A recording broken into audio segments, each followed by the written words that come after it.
Hello everybody and welcome back to another episode on the Technical Beast server. It is FTB time and today I have a little bit of a sore throat. I was trying to record earlier and I don't know, it kept dragging on and on. I kept trying to do my little recording over and over again and my voice ended up hurting. But I've had a bath, I've had some soothers as well, I feel really relaxed. And so this episode I was planning on doing some talking, that's probably why my voice was hurting so much earlier. It feels good at the moment. But what I wanted to talk about was, second, I'm going to talk about the comments on the previous video, and first of all, I want to talk about Hermitcraft and just the channel, the channel and the direction it's going in general. So I've been feeling very differently towards doing my usual LP episodes and playing survival Minecraft, and that's not so much affected FTB. This is still very interesting to me, but survival Minecraft and Hermitcraft, has become very uninteresting all of a sudden, and it's because I've been working on my maps. I've been very inspired to do work on them and start a map making series, which means I can spend, if I have videos to go alongside making maps, then I can spend more time on it. And because of that, I haven't been doing as much Hermitcraft. You haven't seen a video in a while. And I've actually really been enjoying not doing it and playing in test worlds and doing things in creative mode more, because Hermitcraft is very, very time consuming. So for me to make an episode, it takes a long time, and because of that, it's become quite tedious compared to doing other things in creative mode that I'm really interested in at the moment. So I've decided that I'm not going to do any Hermitcraft anytime soon. If an opportunity to make an episode or an idea pops into my mind, I won't hesitate to do it. However, I'm going to focus on my map making, so that's why you won't see much Hermitcraft and probably a little less Technical Beast as well. I don't know though, because sometimes I really get into this and I want to play, and then other times I don't, so it'll probably be the same. But anyway, the previous episode, the comments, I was really dispirited by the comments left in the previous episode, and it's not so much that anyone was disrespectful or no one was, using swear words or saying anything nasty, but there was a lot of backseat gaming going on, and that kind of got to me a bit because I felt like I outlined last episode what it was that I was trying to do. I wanted to investigate the whole steam engine for energy and have a look into making a biomass farm, etc. But I didn't want to just, jump right into the end stuff. I wanted to learn it bit by bit and understand what I was doing as I was doing. So if you're one of those people leaving a comment in the video, saying you should do this or you should do that, it doesn't quite work like that, because I don't know what I'm doing if I go and do that. Whereas if I have a video like I had generics to follow, I can learn it all bit by bit and get along with it. So you can see that I've been doing a few things here. We'll talk about that in a moment, and you can see that my cactus farm has gone as well. And this is what I was trying to do. I was trying to use red power, because red power would mean I'd have to look at the different blocks available and then make a farm out of it, and that is exactly what I wanted to do.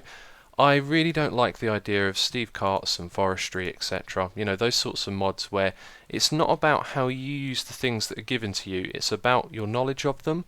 So if you were to read a book on Steve carts, then you'd be a Steve carts expert and you could build the best farm you could, but there's no innovation or, anything going on the player's behalf. It's just about learning how to set up the mod, and then once you've done that, you've got yourself a big tree farm. I much prefer what I think is the true Minecraft approach of having a few basic things and then trying to use those to create something bigger out of it.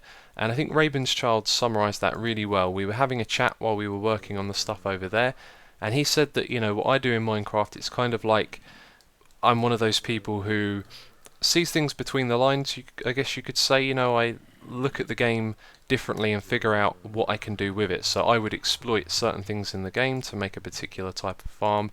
And the way that works is, you take the redstone and you figure something out and you can come up with a really cool little invention or trick to do in the game. Now, in FTB, it's a completely different ball game, because it isn't about doing that at all. It's about your knowledge of the mods and how much power they provide.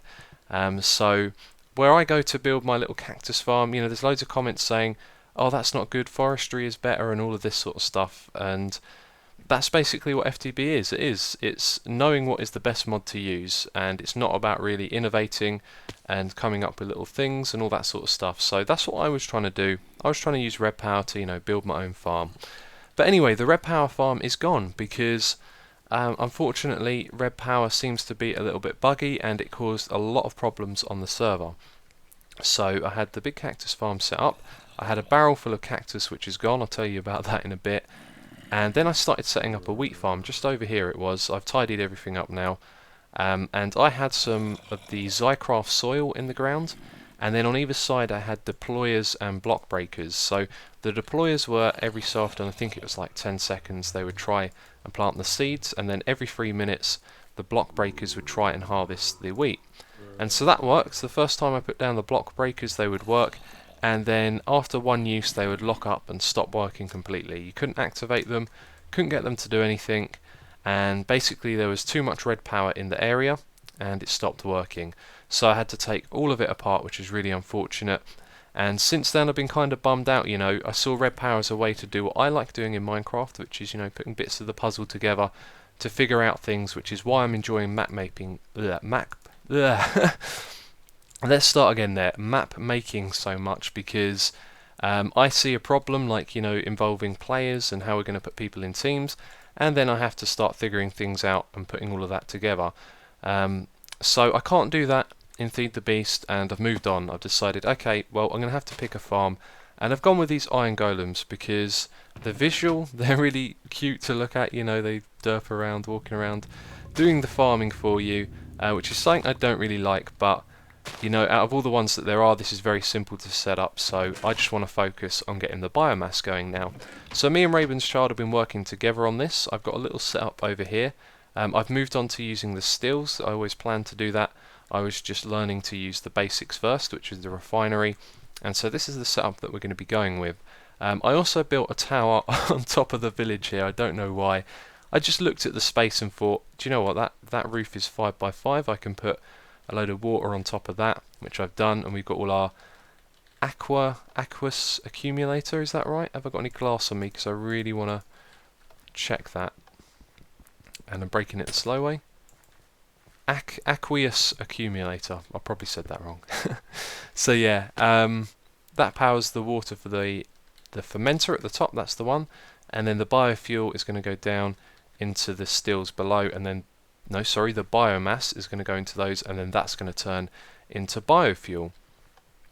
So we have wheat and seeds as the output of this farm here, and what I was trying to figure out is how we can convert that into what we need for the biomass. So the water, we don't really have to calculate in. It's when we use things like apple juice, I think it multiplies the amount of biofuel. Yes, the amount of biofuel that you get. So that's at the moment you'll get 1 bucket, but with apple juice you'll get 1.5. So the cactus that I was going to use, that would be 0.2 of a bucket. So every 5 cactus would give you 1, and then every 5 cactus with apple juice would have given you 1.5 buckets, if that makes sense. But we're not going to use cactus. I set up these tanks to do a test. We'll talk about that a bit more in a moment, but I wanted to do a test, and somehow I managed to set these up wrong, and there was lava pumping into this instead of biomass, and yeah, all of my cactus got wasted basically, and I hardly made any biofuel because I wanted to test the steam boiler. But as I said, we'll get to that in a moment.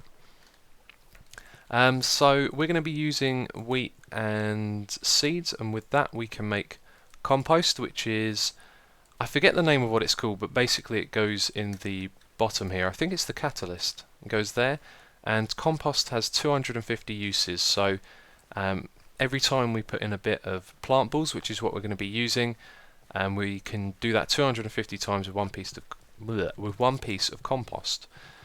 So by choosing compost over the other ones, we get all of that out of the wheat farm. Okay, so you need wheat to make it, and you also need dirt. And the dirt you can make out of more wheat or possibly seeds, because you can make plant balls and you can pulverize those, and you can see here you can make them out of wheat and also seeds, which is, if I click down there, you can see it there.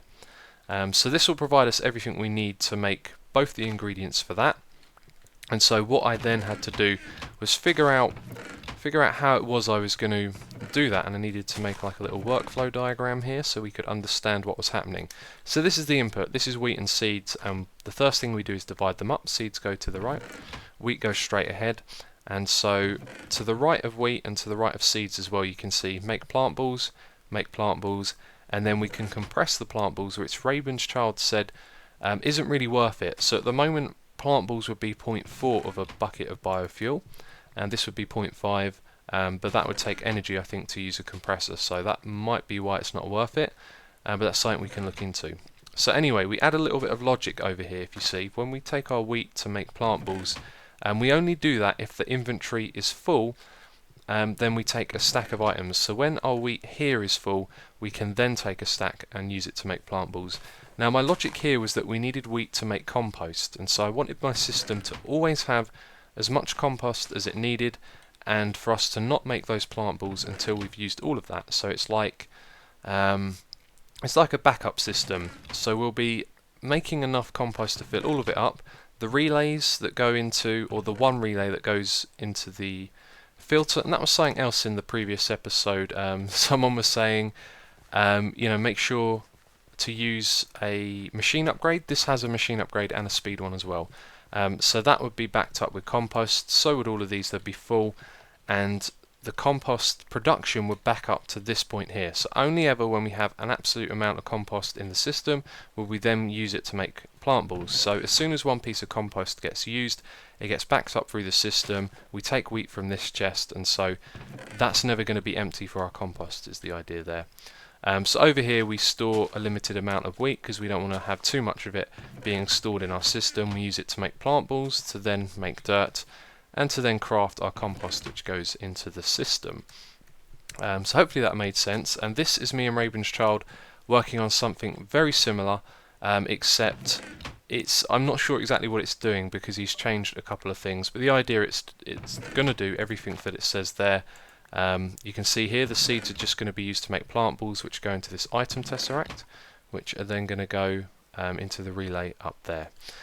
Okay, so that's what we've been working on, and I'm going to meet up with Rabens again and continue working on that.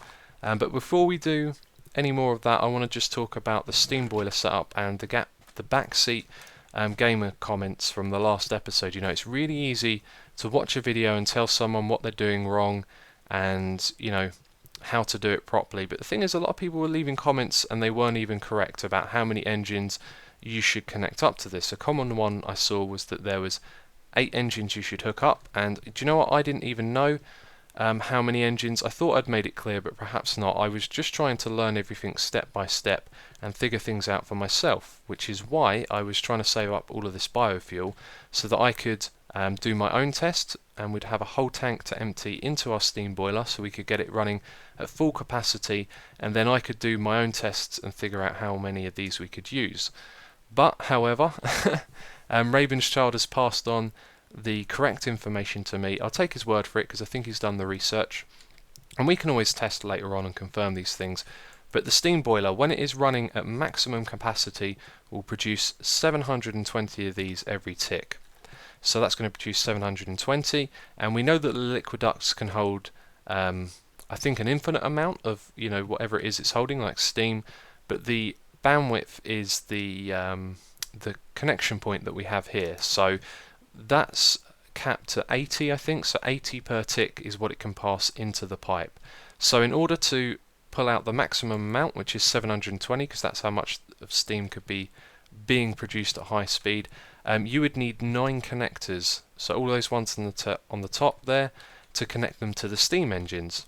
Now the steam engines supposedly use 40 every tick, so with these having a cap of 80, it means for one of those you can have 2 steam engines, and so if we're using 9 of those, it means we can have a total of 18 steam engines. And I did see a few comments there, people were saying it was 18, quite a few people saying 9 and 8, but there you go, supposedly it's 18, and hopefully later on in this episode maybe I'll be able to confirm that for you, because me and Rabens should be close to getting this finished, which means I can make biofuel and then put it in this tank ready for a test, which would be awesome.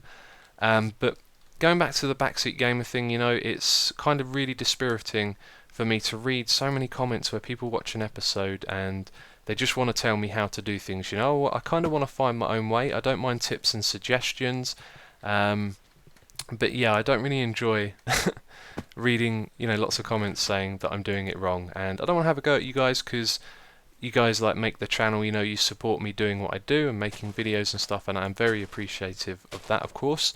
But I just wanted to, you know, let you know that it's not really what I enjoy reading. But anyway, at some point I'm going to meet up with Ravens again, and we're going to continue working on this thing right here.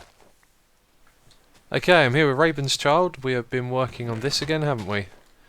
Yeah, we have, I think. And we've got like different opinions on how this system is working. I think you're now in favour of it, whereas before you wasn't, and now I've changed my mind about it. But we've got it up and running at the moment. There's a few problems. For example, sending items through a pipe into a tesseract. When there's a tesseract at the other end, it doesn't tell this pipe that the inventory is full, which is kind of what I was going for, having the system backed up. So we're having that problem, but we'll probably find a way around that. And yeah, this chest here is filled up with wheat and seeds and dirt, and so everything is kind of working at the moment. But if we go over here, we are now ready to turn this thing on and start producing. If you have a look in here, Ravens, you can see that we haven't got quite enough plant balls yet. Hmm. But I have plenty of wheat. I might just chuck it straight into the... Actually, I'll do that now, so there's lots coming into the system. I'll chuck that in there, it will make loads of it really quick.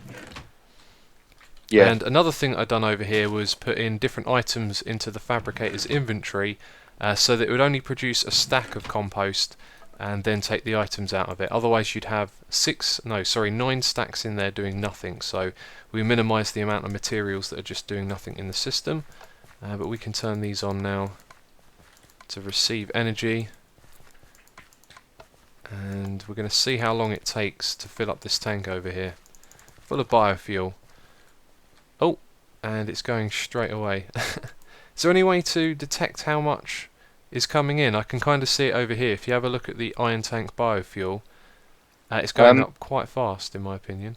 yeah, there is an item that's called the multimeter or so. With that, you can measure the flow of liquids in a liquid duct. I think I have one. I got an EU reader, that's not a multi-reader, No, okay. no, that's not what you need.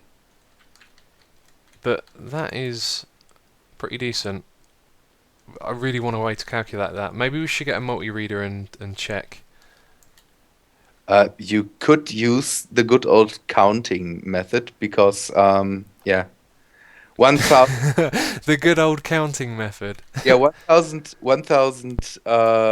units millibuckets here is one bucket. So you can just tell you're getting, I think, one bucket every 20 seconds or so. That's pretty good. I've just noticed something over here. The composter, I was under the impression that done 250 cycles, but already the red meter for that is all the way down, and we've only done about 20 plant balls. Um, It could be that the work cycles are differentiated by what you are using to yeah, um like the plant ball. yeah. It could also be a number that's like is related to something completely different. Like it could have been buckets of biofuel, or maybe it's like ticks or something like that. It Yeah, could be. something like that. Yeah, so we're going to need more compost than I originally imagined, but you can see we've almost run out of plant balls as well. So the farm that we have over here as well doesn't even appear to be big enough for our test. So I think what we need to do is expand this farm and then continue working on this. I think we need to rethink the Mm. whole idea that we've got going on here. And oh dear, what's happened? It's chucked out the bees, and he's gone down there, he's putting the bees in the chest. This thing I don't think was set up to not pull out bees, was it? No, no, that's Ah, another mistake. but I can do that. I can do that. Okay, cool. Okay, we have made some progress. Most of this was done by Ravenschild. He's been figuring out the solutions for the different problems that we've encountered, and he also pointed out that we can use wheat directly in the fermenters over here, which is what we're now doing. So if I just fly over here, you can see there some wheat went into the system. And so what we realised, or what Ravens realised, is that we were using 8 pieces of wheat to make a plant ball, which would give you zero point 0.4 buckets of biofuel. What's happening there? Ah, chest is full. And it's still pumping items into that. I know why. I know why. No problem. Okay. We should have put a buffer in that chest, perhaps, so that not all of it Mm. just sits in there. Um, yeah, so anyway, it's easier to use wheat, and then we use the seeds to make dirt. So down here we have the same setup as before. It sends the... Actually, I can't even see it because the ground's been filled in. Oh no, there it is. I know why. Oh, you've rearranged it a little. No, you placed you. Yeah, I made it nicer, but you can. Yeah. You have placed a lever on the electric engine, and that is not needed. Oh, it's not, is it? Nope, it's not because the gate here gives out the redstone signal. Ah, okay. I didn't know that. Oh, and our little fella is now in this hole. Or he was. He's just teleported away. Where did he go? There he is. Okay, he got himself out of that situation. I think he's put in... Yeah, he's put in a piece of dirt into here. And probably another item as well. We'll fix that in a minute. So what happens is the plant balls are made here. They go down into this pulverizer. Now, only when the pulverizer is empty is it going to then send a signal down this red pipe wire, which is going to pull the items out of the inventory of the fabricator. So that's how that works. Then it uses the dirt here that goes into that chest with the wheat from here, and then it makes the compost. So you can see that that is backed up at the moment, and I think the reason why is because we are using these active output links. So the gate that we have on this is looking into the tesseract to see if there is space at the other time, and at the other inventory, the opposite side, which there actually is for this, but maybe it needs to leave one space free. But Ravens, do you want to explain what it is you use to do that? There's this gate over here that communicates with the tesseract or something, doesn't it? Yeah, we are trying to stop the tesseract from working when the relay is full. So I took a structure pipe.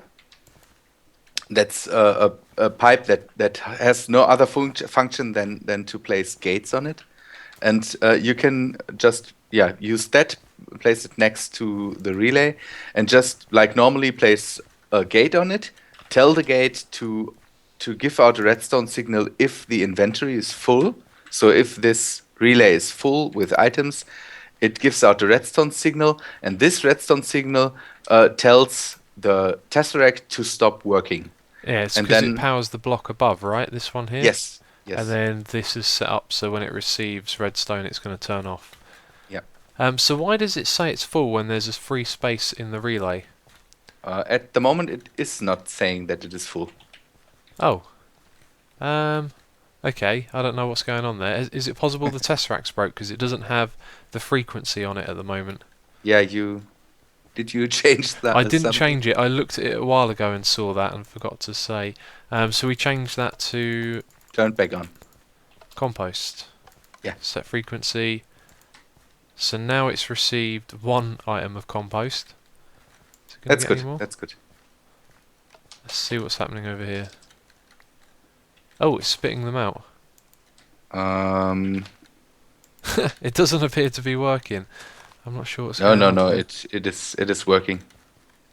Oh, it's only sent over the one piece of compost. Oh, Yeah, because now the inventory is full. That's the oh, that, oh, that's oh yeah, I the see yeah, it's on. So it's not full because there isn't a stack, but because yeah, there's no free spaces, it treats it like it's full. That's yes. interesting. That's good to know. All right, very cool. And you can also see that our biomass has completely backed up. I noticed a while ago that the stills weren't able to keep up with the production from the fermenters above, which means we're going to have to build more of them. But now the fermenters have backed up as well, so the wheat is starting to build up in each of the fermenters, which means before long the relay is going to be full up, and then the same thing is going to happen on this side as over there.